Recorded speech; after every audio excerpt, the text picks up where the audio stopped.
ઘણા બધા લોકો શિક્ષણ મેળવે છે, પણ અત્યારે ઘરે બેસીને શિક્ષણ મેળવવાનો જે પ્રયત્ન થઈ રહ્યો છે એ ખરેખર ખૂબ જ ખોટો છે.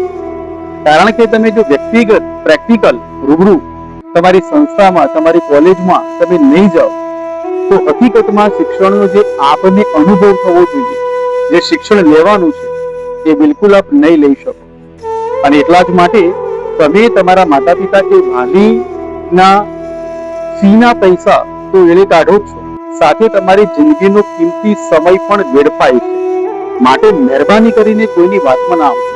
આપ જે પણ અભ્યાસક્રમ સાથે જોડાયેલા છો, બસ પ્રેક્ટિકલ બની રૂબરૂ જે તે સંસ્થા, તાલીમી સંસ્થા, કોલેજમાં જઈ, શાળામાં જઈ અને આપ ચોક્કસ રૂબરૂ પ્રેક્ટિકલ અભ્યાસ કરો.